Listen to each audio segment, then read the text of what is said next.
Hey guys, we're going to show you how to start up and set up the Dynatel 965 for the auto test that we'll be doing for our MWR testing.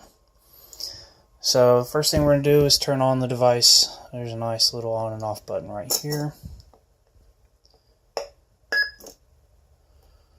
You'll see the screen's quite dark when you start it up. So after its startup sequence, if you hit this little sun button twice,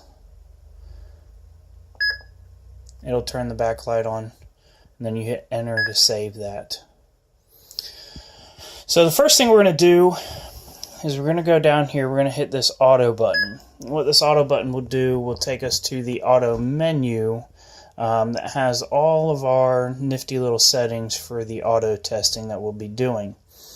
So we'll start off here. This first section is what kind of testing we're doing, whether it be active, inactive, and then there's a third setting there that we're not too worried about. This next section is the parameters of the testing. So the cable width, the far end device, which is what FED stands for. It stands for far end device. In all cases, we'll not be using a far end device.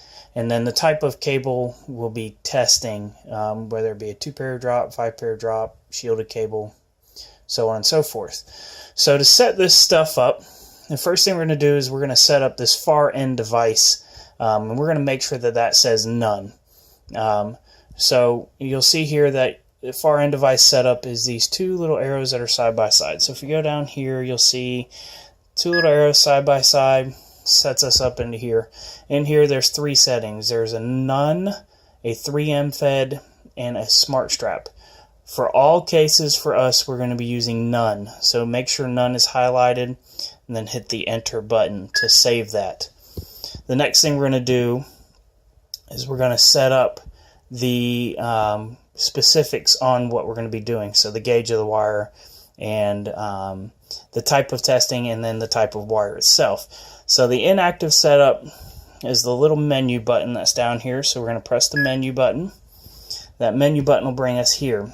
Now, here's something to look at when you're setting this menu stuff up, is to know what menu you're on. You'll see these little arrows over here to the right side of the menus themselves. So, in most cases, our testing is going to be done on a jelly-filled or 2-pair drop. I am setting mine on 2-pair drop since 2-pair is all we're going to be testing. Even though the cabling is going to be quite larger than 2 pairs, all we're going to be testing is 2 pairs. So it's your choice on whether or not you want to set it up as 2-pair drop or jelly filled. I'm suggesting we set it up as 2-pair drop. If anybody sees any other reason to set it up as jelly filled, please let me know and I'll adjust this video and we'll send it back out.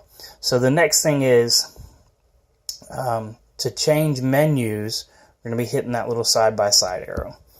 So let's hit the side-by-side arrow. The next menu it brings us to is the test type.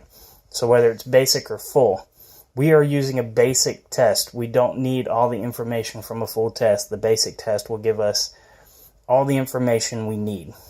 So we're going to change menus again, and that brings us over here. Now in most cases our cable is going to be a 24 gauge cable. When you look at outside telephone cable, which is what we're going to be testing, most of it's 24 gauge. If you have any question on the size of the cable, my test kit came with a little gauge to test the gauge of the cable. So if you have any questions, I would suggest maybe picking one of these up if your test kit did not come with one. I can't imagine they're too expensive, but this will tell you definitely the size of the cable. So once we have that set on 24 gauge, we're going to save it by hitting the enter key. And now that we have all of this entered in, we're going to make sure we're testing an inactive pair. All these are set correctly. And then what we're going to do next is we're going to take the alligator clips and hook them up. So we're going to put the red on one line, the black on another line, and the green on a ground point.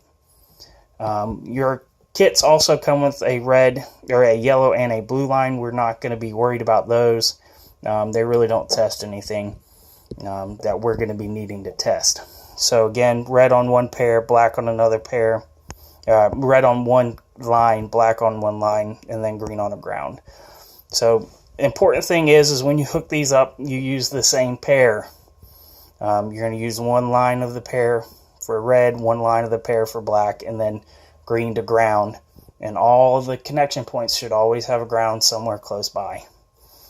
So make sure you hook all three of those up because it will affect the test results. So once you have all three of those hooked up, all we have to do is hit the start button, which is the enter button. So I'm going to hit the enter button. It's not going to show any test results for mine since mine aren't hooked up, but they're not shorted, so it's not going to hurt the machine any.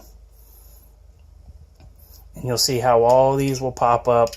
Okay, distance, and so on and so forth. So what we need is to make sure when we test this, we write down all of these numbers.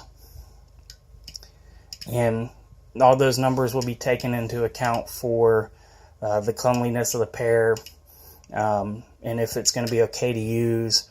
The third line is the distance of the pair and how long it is, and that's going to be a huge deciding factor as well. So once you have all these recorded, you can unhook everything.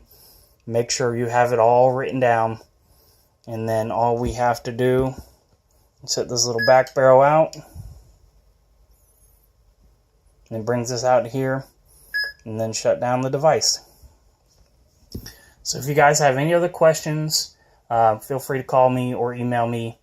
And I'll help you the best I can with setting this up and using the tester to get all the information we need. Thanks.